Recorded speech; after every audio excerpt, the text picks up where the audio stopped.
आजादी के बाद से लेकर आज तक भारत का स्टैंड एक ही रहा है, हम पाकिस्तान के मामले में किसी भी तीसरे देश की मध्यस्थता नहीं मानते। अगर उस बात के साथ किसी ने धोखा किया है, किसी ने विश्वासघात किया है, तो उसका नाम है भारत के प्रधानमंत्री नरेंद्र मोदी। मैं इस सदन के अंदर कहना चाहता हूं, आपके पास सब कुछ के लिए पैसा है, अपने दोस्तों के ऊपर लुटाने के लिए लाखों हजारों करोड़ रुपए है, लेकिन सेना के जवान को आपने अग्निवीर बना के 4 साल की योजना में उनको जवान बना दिया, उनके लिए तनख्वाह देने के लिए पैसा नहीं है आपके पास। भारत की सीमा के अंदर 200 किलोमीटर वो आतंकवादी कैसे घुस गए? कहां से आपकी इंटेलिजेंस फेलियर हुई, उसके लिए कौन जवाब दे है? प्रधानमंत्री जी पहलगाम नहीं गए माननीय प्रधानमंत्री जी 24 अप्रैल को बिहार में चुनाव प्रचार गए। हम लोग जब बोले मत सुनो, भेज दो वापस, कम से कम अपने लोगों की तो सुनने आ जाओ। वो भी सुनने नहीं आते, बकवास बोला सर, बकवास सब नहीं, उन्होंने बोला हट जाएगा दोनों। जैसे आप उनका सुन ले वैसे मैंने उनका सुन लिया। सेना के सम्मान की बात हो रही है, आपने कितना सेना का सम्मान किया? 3 साल तक भारत के सेना की भर्ती बंद रही मान्यवर, और उन 3 सालों में भर्ती बंद होने के कारण 1,80,000 सेना की तादाद को कम किया गया। उसके लिए आप जिम्मेदार हैं। बार बार आपसे सवाल पूछा जाएगा और आपकी आलोचना होनी चाहिए। सरकार की ओर से बहुत सारी बातें कही गई, अपना मुंह से खुद ही बखान किया गया, हमने ऐसा कर दिया, हमने वैसा कर दिया। हम भारत की सेना का, भारत के बहादुर सैनिकों का, बहादुर जवानों का बार बार नमन करेंगे, उनकी शौर्य और वीरता को बार बार प्रणाम करेंगे, लेकिन आपके नाकारेपन पर 1000 बार सवाल पूछेंगे मान्यवर, क्योंकि सवाल आपसे बनते हैं। पहलगाम में जो निर्दोष लोग बैसारन घाटी में गए थे, उनको आकर 5 खूंखार आतंकवादियों ने कैसे मार दिया? भारत की सीमा के अंदर 200 किलोमीटर वो आतंकवादी कैसे घुस गए? कहां से आपकी इंटेलिजेंस फेलियर हुई, उसके लिए कौन जवाब दे है? और जब हम सर्वदलीय बैठक में बैठे थे, आदरणीय लीडर ऑफ अपोजिशन भी वहां पे थे, त्रुचि शिवाजी भी थे, और मान्यवर हमको बताया गया, सरकार के द्वारा बताया गया कि बैसारन घाटी में सिर्फ अमरनाथ यात्रा के 15 दिन पहले ही लोग आते हैं। यह तो पता नहीं किस गलती से होटल वालों के साथ मिलकर बैसारन घाटी को खोल दिया गया। अब इतने सारे अलग अलग दलों के नेताओं को सरकार के जिम्मेदार मंत्री, गृह मंत्री की मौजूदगी में, रक्षा मंत्री की मौजूदगी में गलत जानकारी दे रहे हैं। बाद में जब हमने पता किया तो पता चला कि हमेशा वो बैसारन घाटी खुली रहती है, लेकिन वहां सुरक्षा के कोई इंतजाम नहीं थे मान्यवर। वो लोग चीखते रहे, चिल्लाते रहे, रोते रहे, बिलखते रहे, अपनी जान गंवाते रहे, सहायता मांगते रहे, लेकिन उनकी सहायता करने वाला कोई नहीं था। मैं गया था शुभम द्विवेदी जी के घर कानपुर में मान्यवर, और उनके पिता ने रो के एक ही मांग कही। उनकी पत्नी का रो रो के बुरा हाल था, उनके परिवार के लोगों ने, उनके पिताजी ने रो रो के एक ही बात कही, हमारे बेटे ने देश के लिए अपनी शहादत दी है। जो लोग इसमें मारे गए हैं, सरकार हमें क्या मदद देती है उससे हमें लेना देना नहीं, कम से कम हमको शहीद का दर्जा दिया। ये उनकी पीड़ा थी, उनकी मांग थी। मैं आपके माध्यम से सरकार तक उनकी भावनाएं पहुंचाना चाहता हूं मान्यवर। बताया गया कि जब यह घटना हुई, उसके बाद देश के गृह मंत्री वहां जाते हैं। देश के गृह मंत्री ने जाके वहां प्रेस कॉन्फ्रेंस किया, अपनी बात कही। उसके बाद प्रधानमंत्री को इसकी सूचना मिलती है। प्रधानमंत्री जी अपना कार्यक्रम छोड़ के भाग के आते हैं सऊदी अरबिया से। पूरा देश इंतजार कर रहा था कि प्रधानमंत्री जी आ रहे हैं।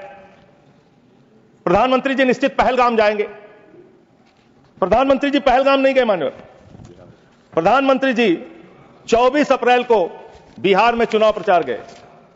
प्रधानमंत्री जी 1 मई को महाराष्ट्र, केरला और आंध्र प्रदेश में उद्घाटन करने के लिए गए। प्रधानमंत्री जी फिल्मी सितारों को संबोधित करने गए, फिल्मी सितारों को संबोधित करने गए, लेकिन जो लोग पहलगाम में मारे गए थे, उनकी पीड़ा, उनका हाल, उनका दुख, उनकी तकलीफ जानने के लिए नहीं गए मान्यवर। यहां कहा गया सेना के शौर्य को, बहादुरी को नमन कीजिए। हम करेंगे, बार बार करेंगे, लेकिन आपने सेना के लिए क्या किया? जया बच्चन जी कह रही क्या हैं, यह देश जानना नहीं चाहता? जया बच्चन जी कह रही हैं कि आप गलत बोल रहे हो। कौन कह रहा है? जया बच्चन जी। आपने उतनी दूर से नहीं सुना होगा मान्यवर, आपने सुना नहीं होगा। आप सुन लीजिए मान्यवर, आप सुन लीजिए, कृपया सुन लीजिए मान्यवर। तो फिल्मी सितारे जो आपने कहा ना, वो जिस तरह से आपने कहा कुछ डेरोगेटरी लगा, यही मेरा उद्देश्य। मान्यवर, नहीं, मैं ये नहीं कह रहा हूं कि फिल्मी सितारों को आपने संबोधित किया या किसी आप कार्यक्रम में गए, लेकिन आपकी पहली प्राथमिकता भारत के प्रधानमंत्री के तौर पे क्या थी? सवाल यह है कि पहली प्राथमिकता आपकी क्या थी? पहली प्राथमिकता थी देश में आते, बिहार का चुनाव छोड़ते, पहले आप पहलगाम जाते, पहले आप उस घटनास्थल पे जाते।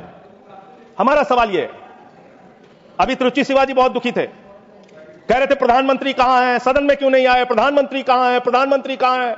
अरे शिवाजी वो अवतार है, इंसान नहीं है, वो अवतार है, भगवान है, अदृश्य। इधर देखें, अदृश्य नहीं, कल तमिलनाडु में ही थे अभी सर ये बड़े परेशान है कि प्रधानमंत्री जी सदन में नहीं आए। प्रधानमंत्री जी अवतार हैं, वो अदृश्य रह के भी कहीं मौजूद हो सकते हैं, उनको आना नहीं होता शारीरिक रूप से, वो प्रकट हो जाते हैं, प्रकट हो जाते हैं, नॉन बायोलॉजिकल है सर वो। तो इसलिए प्रधानमंत्री कभी नहीं आते ऐसे मसलों पे।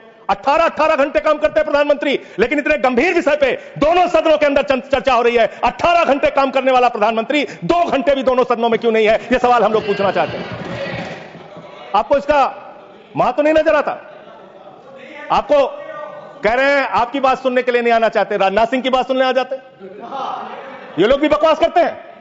हम लोग जब बोले मत सुनो, भेज दो वापस, कम से कम अपने लोगों की तो सुनने आ जाओ। वो भी सुनने नहीं आते। बकवास बोला सर, बकवास नहीं, उन्होंने बोला हट जाएगा दोनों। जैसे आप उनका सुन ले वैसे मैंने उनका सुन लिया, मैंने उनका सुन लिया। तो आपके मंत्री यहां बकवास करते हैं? आपके माननीय मंत्री, सांसद, नेता जो आते हैं बकवास मत बोलिएगा, आप चेयर ने मना कर दिया। चलो मान्यवर, ये सेना के सम्मान की बात हो रही है। आपने कितना सेना का सम्मान किया?